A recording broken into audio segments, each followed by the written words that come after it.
Salmos.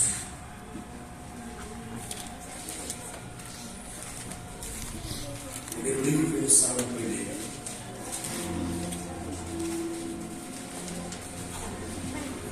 Para Deus,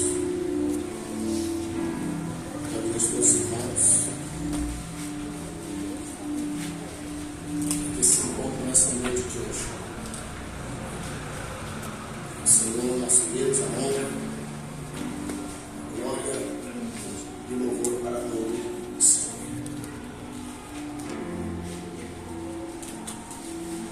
Primeiro livro dos Salmos, número 1, está escrito assim: bem-aventurado o homem que não anda segundo o conselho dos ímpios,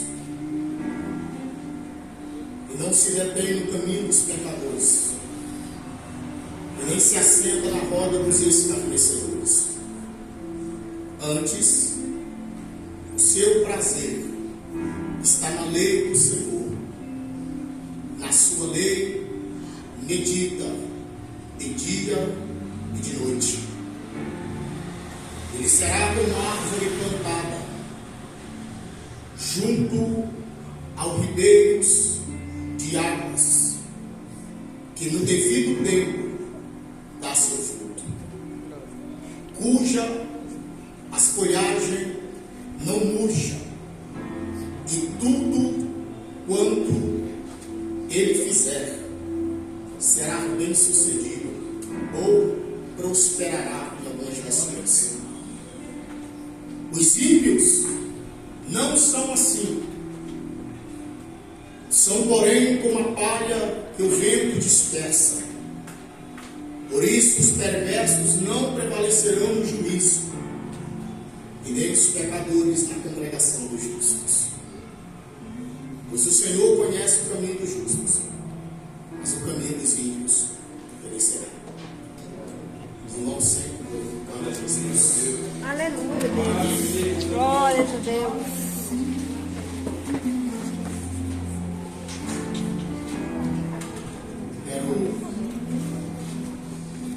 Quero ser bem objetivo.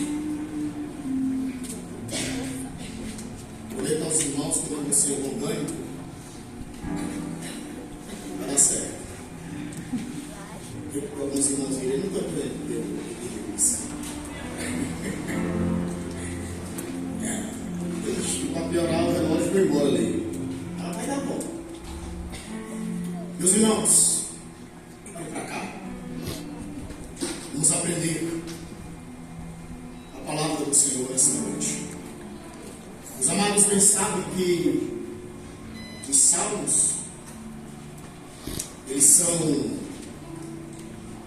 cânticos, eles são poemas, mas eles também são proféticos.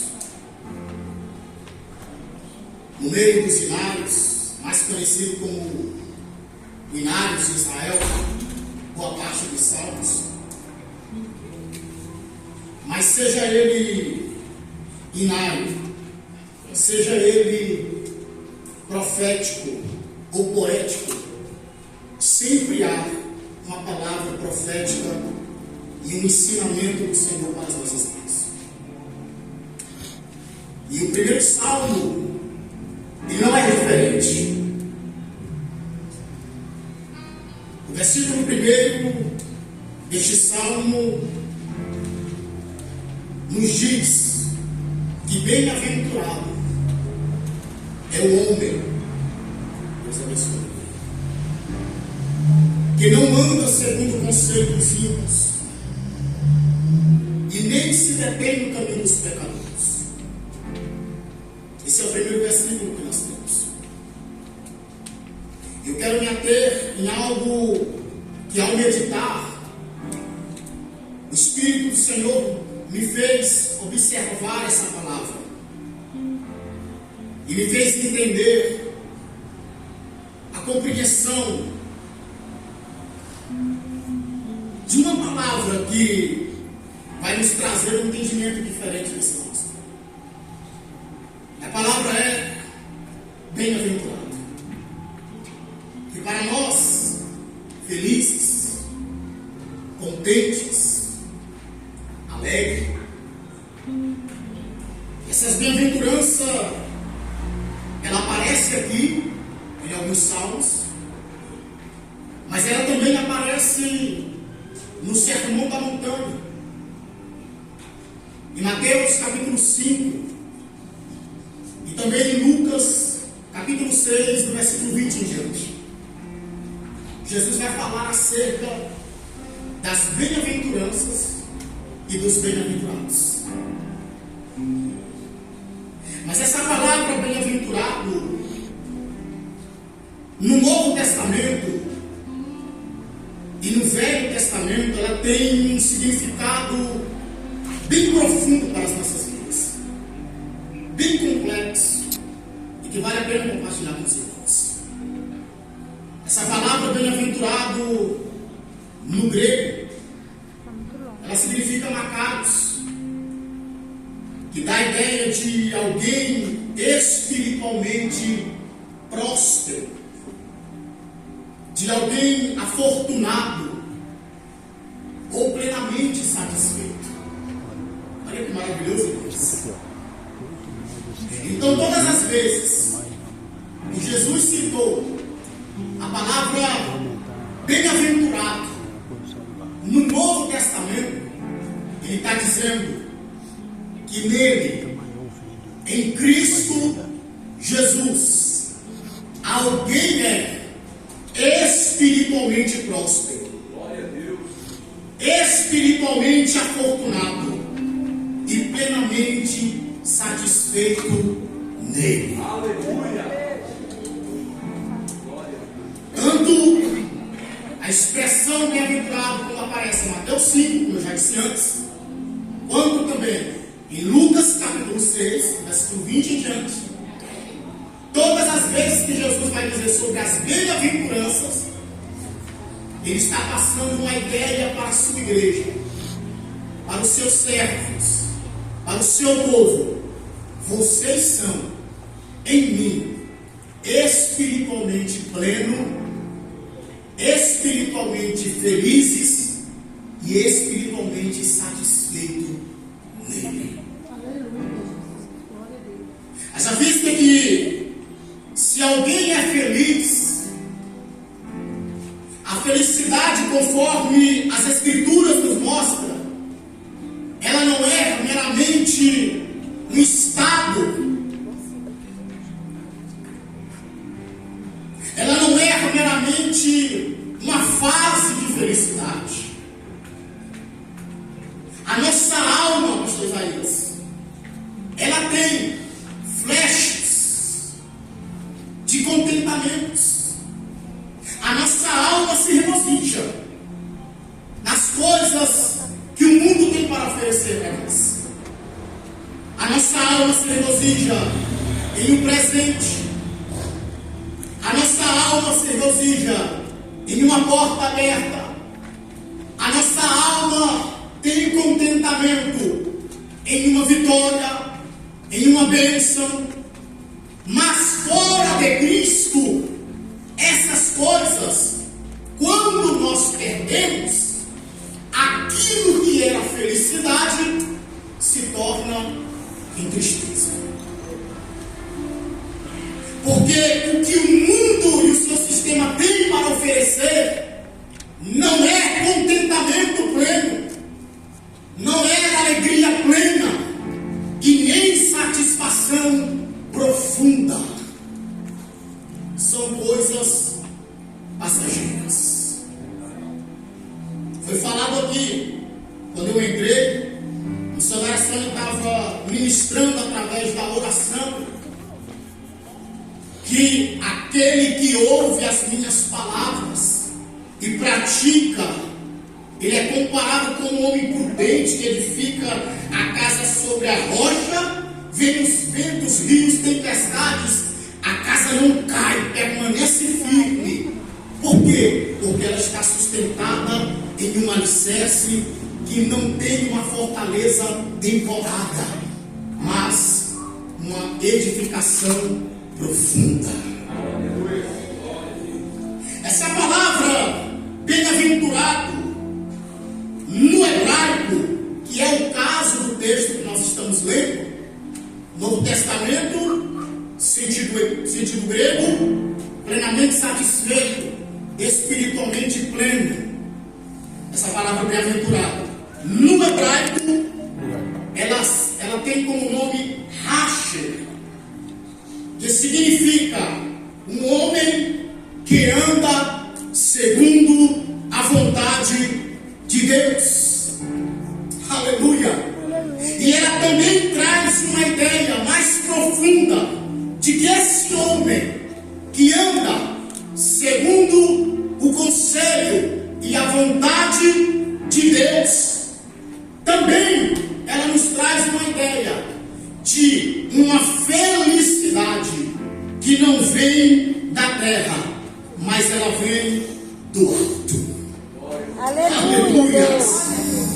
Porque nós aprendemos nas Escrituras, como Paulo mesmo nos ensina, escrevendo aos Colossenses, especificadamente no capítulo 3, ele vai dizer: se já ressuscitastes com Cristo, buscai as coisas que são do alto, de cima, aleluia, aonde Cristo está sentado à destra de Deus. Daí o conselho do salmista, dizendo que feliz o homem que plenamente satisfeito em Deus é o homem que não anda segundo o conselho dos ímpios, e jamais esse homem vai se deter no caminho dos pecadores. Por quê? Porque o seu contentamento, a sua alegria, o seu regozijo, o motivo da nossa satisfação não é produzido terrenamente, mas é produzido no alto dos altos céus. Ou seja, a nossa felicidade, ela tem um nome. Qual nome? O Senhor dos Exércitos. A Ele a honra, a glória e o louvor para todos sempre. Trazendo essa ideia do salmista, Tiago, capítulo 1, versículo 17, ele escreve, dizendo: toda boa dádiva, todo dom perfeito, desce do alto, do Pai das luzes, a quem não há sombra de variações. Aleluia! Então logo nós entendemos que, conforme a construção desse texto, nós somos felizes não pelaquilo que temos, mas pelaquilo que nos completa e que completa a nossa alma de plena felicidade em Cristo Jesus. Logo nós entendemos, irmãos, que um novo casamento não nos traz felicidade. Logo nós entendemos que o dinheiro não nos traz felicidade. Logo nós entendemos que um carro novo não nos traz felicidade. Logo nós entendemos que uma porta abastada não nos traz felicidade plena, porque a nossa alma é insaciável. A nossa alma tem contentamento no dinheiro, mas quanto mais dinheiro tem, mais ela quer. É assim que a nossa alma se torna alegre. A nossa alma tem contentamento nas coisas desse mundo, mas são passageiras. E quanto mais ela tem, mais ela quer. Logo, nós entendemos que essa felicidade não é uma felicidade plena, porque a felicidade plena somente o nosso Deus pode oferecer a nós. Porque logo nós entendemos que quem nos projetou, que quem criou a nossa alma, o nosso espírito, certamente nos trará alegria, satisfação e plenitude em sua graça.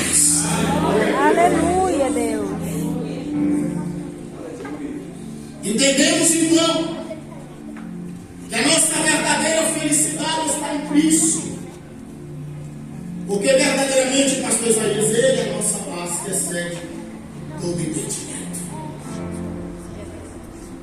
E que essa Escritura está nos ensinando que você é bem-aventurado.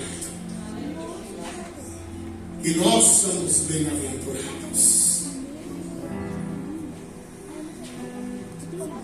Que a nossa alma pode até ter, o nosso espírito pode até ter uma felicidade rasa, mas uma felicidade em plenitude.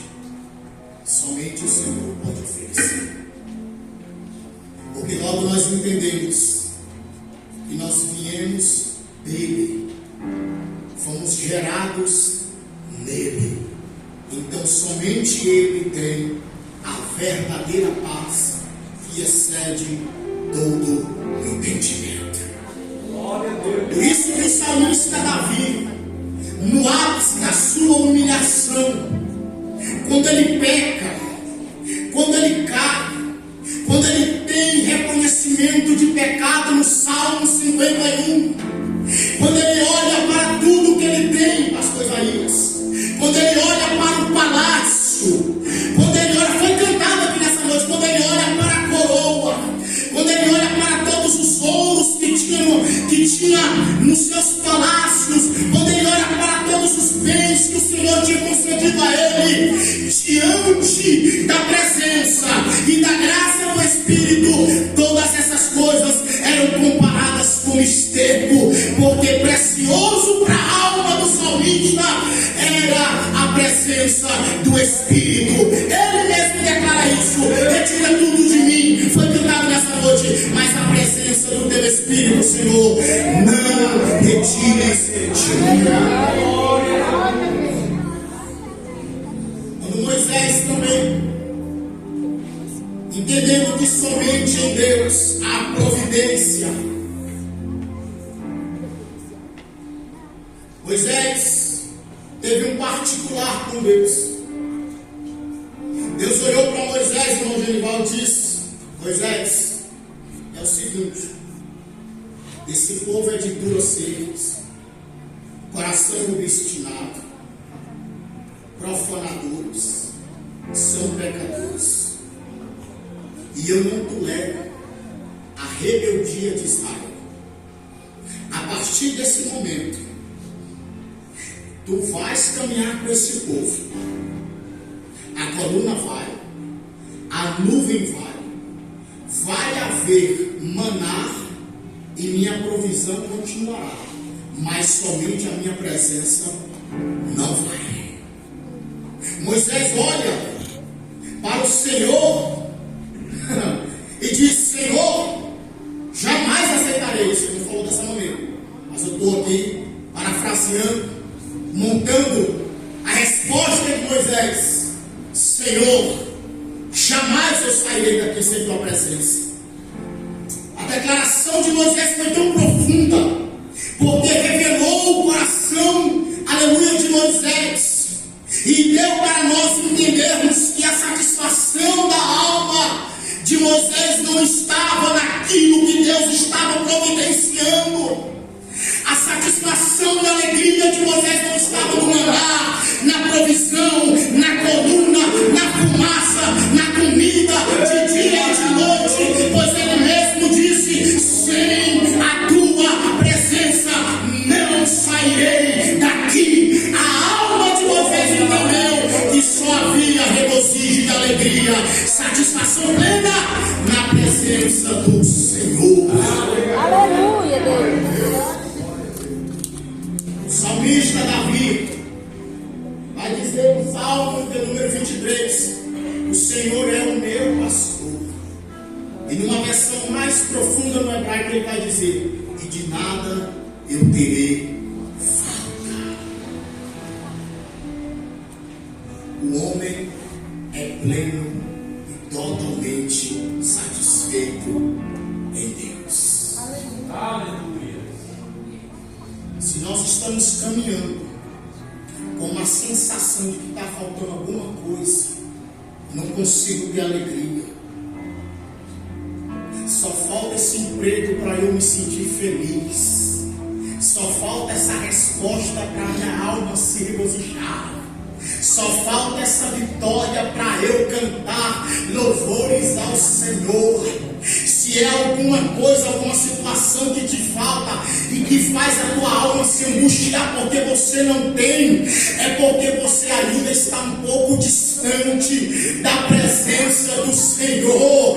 E nessa noite, diante dessa palavra, o Senhor nos chama para termos contentamento somente nele, buscar o seu reino, buscar a sua presença, buscar satisfação plena somente nele, porque quando estivermos verdadeiramente com a nossa alma saciada no Senhor, as coisas dessa vida não terá mais sentido algum. Aleluia, Deus.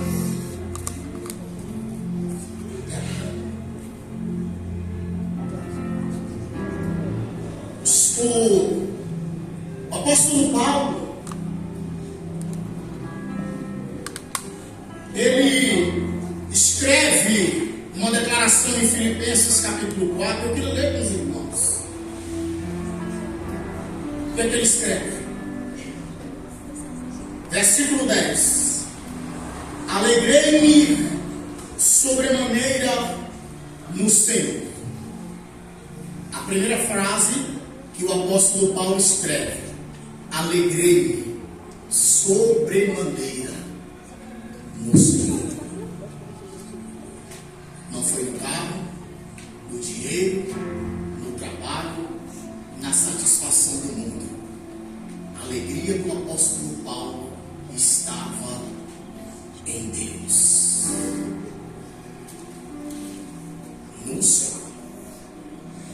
O mesmo apóstolo que considerou tudo como esterco, tudo como perda, somente para obter a Cristo, está declarando para a minha vida e para a tua vida nessa noite, dizendo: alegrei-me sobremaneira no Senhor. Por que, Paulo? Porque agora, uma vez mais, renovastes o meu favor, o vosso cuidado, e vos faltava oportunidade. Não digo isso por causa da pobreza, porque aprendi a viver contente em toda e qualquer situação. Eu sei estar tanto humilhado como também honrado em tudo e em todas as circunstâncias. Já tenho experiência tanto na fartura como também na fome, assim na abundância como também na escassez. O que Paulo está falando, a minha felicidade e o meu contentamento não depende da situação que eu estou vivendo nesse momento. O apóstolo está preso, passando humilhação, sofrendo necessidade, sendo perseguido, mas no versículo 13 ele escreve: diante de todas essas coisas, posso todas as coisas naquele que me fortalece. Diz a palavra do Senhor. Aleluia, Deus.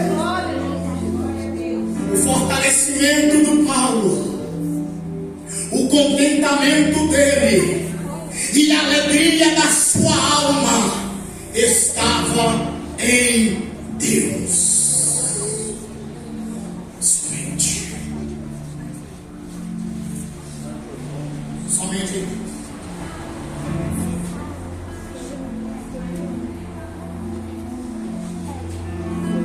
Em Deus somos completos, porque fomos gerados nele. Observe, os que não andam segundo o conselho dos ímpios, e nem se detém no caminho dos pecadores, e nem se assenta na roda dos escarnecedores. Antes, o seu prazer está na lei do Senhor, e nela medita de dia e de noite.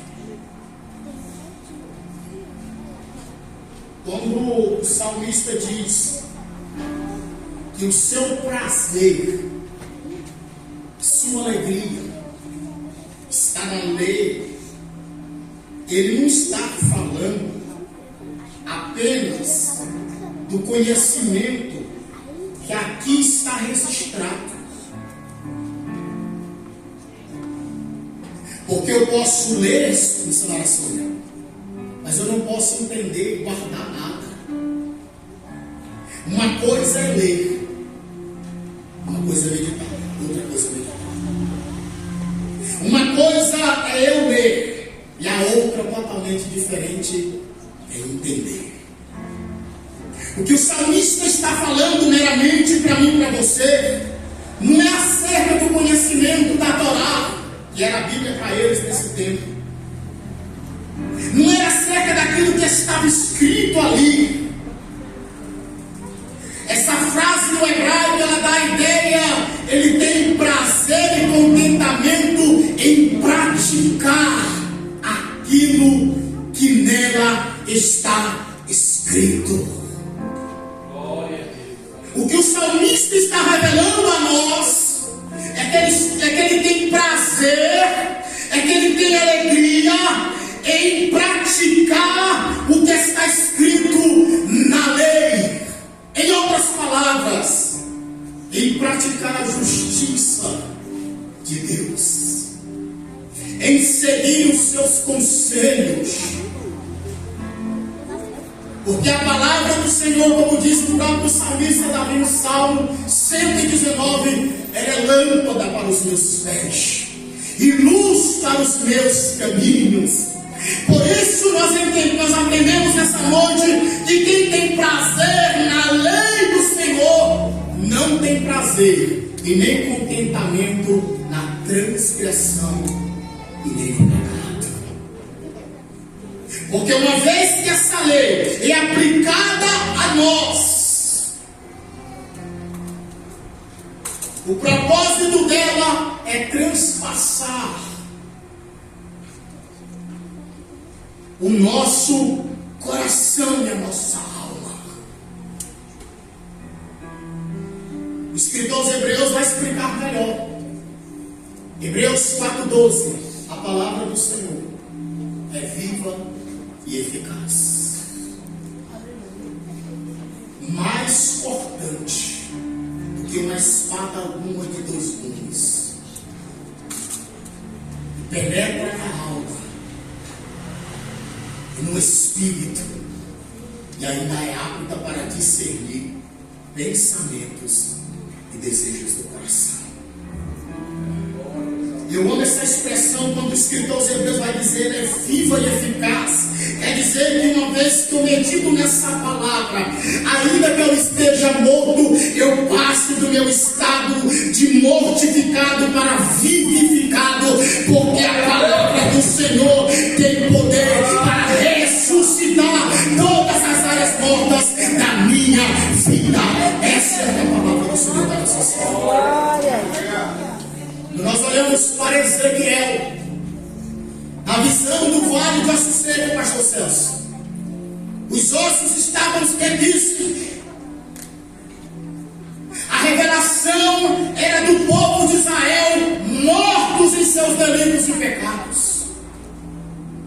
A situação era deplorável, irmão Juliano. A situação do vale de Açuceca era crítica.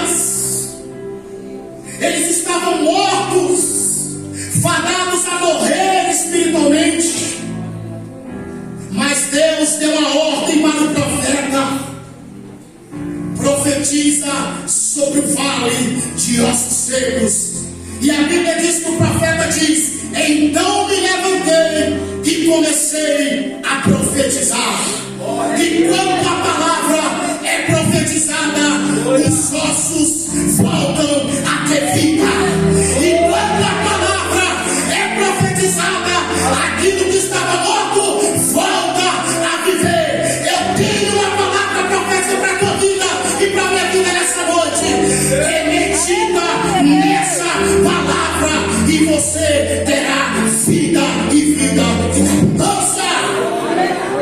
Essa palavra tem poder. Essa palavra tem poder para restaurar. Essa palavra tem poder para transformar. Essa palavra tem poder para reconstituir. Essa palavra tem poder para restituir. Meu Deus do céu. O que o salmista está dizendo? Eu tenho contentamento nessa lei. E essa lei me faz meditar dia e noite. E qual é o efeito da meditação? É que essa palavra, quando ela entra, transpassa a alma, divide o espírito dela, ela começa a mexer no nosso entendimento. Ela começa a mudar a nossa condução. Ela começa a nos dar um novo direcionamento. Muda a nossa maneira de pensar, a nossa maneira de enxergar as coisas. Muda o nosso ser e nos dá sabedoria. Poder que essa palavra tem. Qual o resultado dela no texto? Eu vou para o final agora.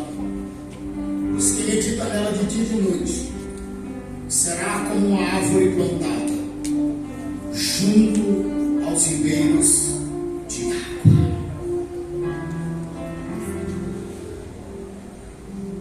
Uma coisa é uma árvore plantada longe do ribeiro, longe do manancial de águas. Outra coisa é uma árvore plantada junto aos ribeiros de água.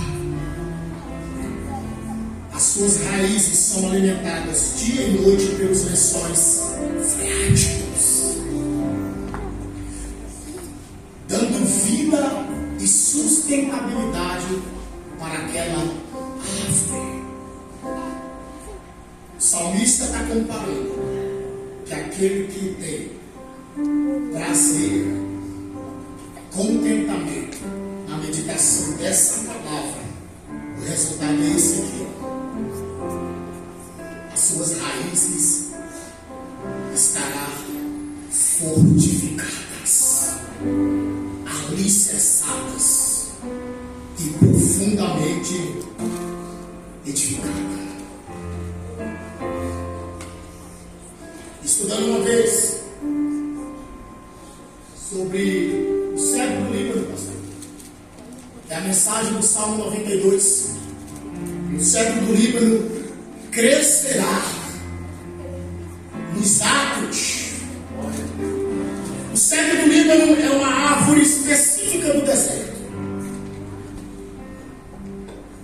O seu crescimento é tardio só. Mas as raízes do cedro do Líbano é diferente de todas as demais. A raiz do cedro do Líbano, ela, quando a semente é semeada no solo, as demais plantas que são semeadas juntamente com o cedro do Líbano crescem rapidamente. No prazo de 3 anos já se vê uma árvore muito grande. O cedro do Líbano é diferente. Ele dura de 3 a 6 anos para chegar a 1,5 metro de altura. Enquanto as outras árvores nesse mesmo período crescem 6, 7 até 10 metros. Logo, o crescimento do cedro do Líbano é lento, mas enquanto ele não cresce para cima, as suas raízes não param de crescer para baixo.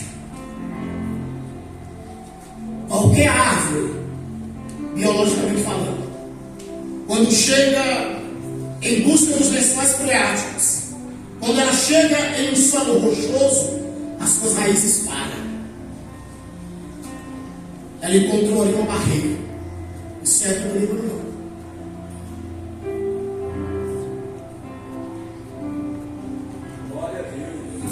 A biologia diz que Ele está pequenininho aqui no solo, sim ou não? 1,5 metro, 2 metros. Enquanto isso, as raízes dele vai procurando lençóis férticos. E quando as raízes do cérebro líquido batem de encontro com uma rocha, ele não para. Ele vai estendendo as suas ramificações e abraça aquela rocha e continua seu percurso até encontrar lençóis férticos. Aleluia, Deus. Aleluia. Aqueles que meditam na palavra dia e noite será como a árvore plantada junto ao ribeiro de água. As suas raízes serão fortificadas, as suas raízes serão fortalecidas e firmadas em Deus. Passará a primavera, outono, verão, inverno, tempestade, ventania, mas a árvore que Deus planta conforme a sua vontade não cairá, e ainda que caia, mas se permanecer raiz, ainda há prosperidade, virtude e prosperidade. Glórias a Deus, aleluia. Essa é a árvore que Deus planta na sua palavra. Nós estamos falando de um amadurecimento espiritual. Enquanto isso, uma comparação paradoxal aqui entre o verso 4 e o verso 6. Porque enquanto ele diz que o justo que está meditando na palavra é como árvore plantada junto ao ribeiro de água, e cuja as folhas não murcham, e no tempo oportuno dará seus frutos. Olhe para o seu irmão nessa noite. Meu irmão. Diga, meu irmão. Diga com autoridade. Meu irmão. Há um tempo determinado para todas as coisas. Ainda não deu fruto, mas virá o tempo determinado. Aleluia. O importante é que você esteja plantado junto aos ribeiros de água. Enquanto isso, pastor Isaías, os ímpios que não conhecem a palavra, que não têm aliança plena, é comparado com uma folha seca, que o vento sopra, dispersa e leva para onde quer.